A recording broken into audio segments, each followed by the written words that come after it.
Hello दोस्तों, तो कैसे हो आप सब। आप लोगों को मेरे चैनल यूनिक्विंस में स्वागत है।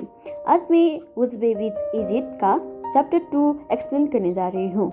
चैप्टर 2 की शुरुआत वहीं से होता है जहाँ एक लड़का बोल रहा होता है, वो मेरा बायोलॉजिकल बेटा है।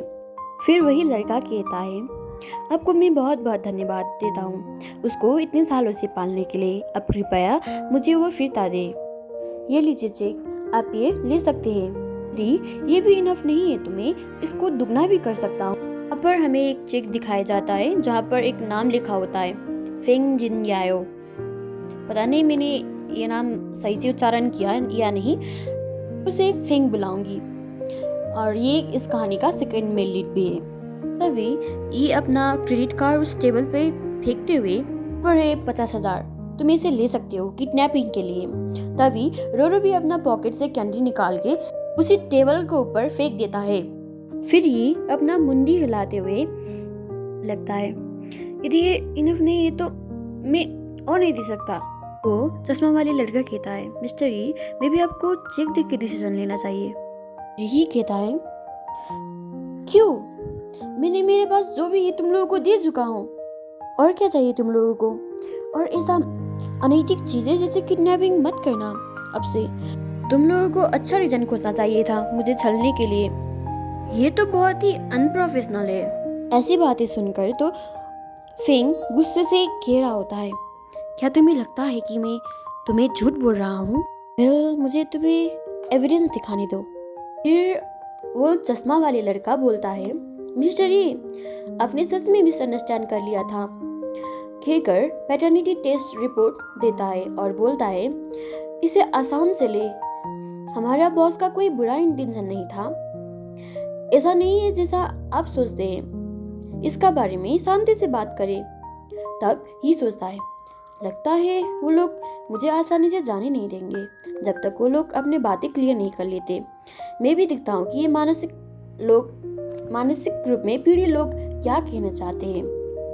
वो रिपोर्ट दिखते हुए कहता है, ये रिपोर्ट, और दिखता है कि वहां पर लिखा होता है, इस एनालिसिस का मुताबिक पैटर्निटी की संभाव्यता 99.9009% है। ये देखकर तो ये का खून खोलने लगता है। फिर ये कहता है, ये रिपोर्ट को फेक करने का क्या ही मतलब है? रोरो मेरा सन है, मैंने एक बार से ज्यादा ये पुष्टि भी कर चुका हूँ। क्या तुम लोगों को लगता है तुम लोग ये फेक स्टूपिड से पेपर दिखाओगे और मैं विश्वास कर लूंगा? सपने में। ऐसा कहते हुए ये वो रिपोर्ट कार्ड फेंक देता है। फेंक कहता है, यहाँ पर कुछ ऐसा फैक्ट है जो हिडन है, मैं तुम्हें बता नहीं सकता हूँ और तुम्हें जानने का कोई जरूरत भी नहीं है। जो फैक्ट है कि रोरो मेरा बच्चा है, वो बदल नहीं सकता है।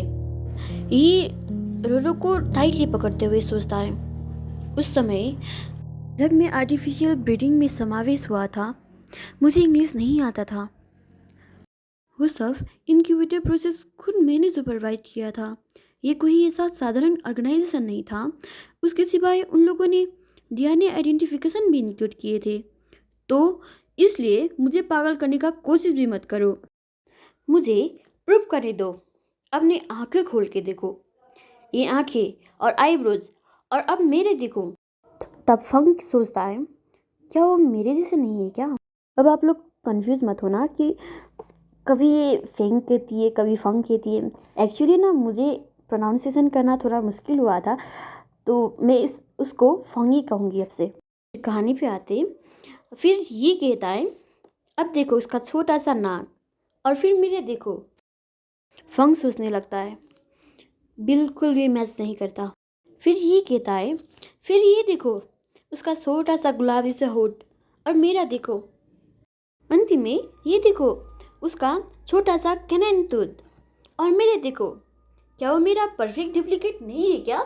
फिर फंग सोचता है, मैं सच में ये फीचर लैक करता हूँ। जोर से कहता है, तो कहो कौन सा पार्ट वो मेरे जैसा नहीं दिखता है? रोडो भी बोलने लगता है, उसका तरह दिखता हूँ। ये देखकर तो तीनों को तीनों ही स्पीचलेस बन जाते हैं। फिर वो पिंक पाले वाली लड़की कहती है, क्या वो अंधा है क्या? तब वो लड़का कहता है, व्हाटएवर, उसे लेकर जाओ। फिर वहाँ पर बॉडीगार्ड आते हैं और यस सर करके को लेके जाने लगते हैं। तब ये बोलता है, रुको, ये तुम लोग क्या करने का कोशिश कर रहे हो रोरो और मेरे साथ। तभी सीन चेंज होता है। फिर फंग रोरो को बोल रहा होता है, यहाँ पर आओ। तब रोरो क्रॉल करते हुए फंग का पेन पकड़ता है और उसे बाइट करने के लिए मुख खोलता है।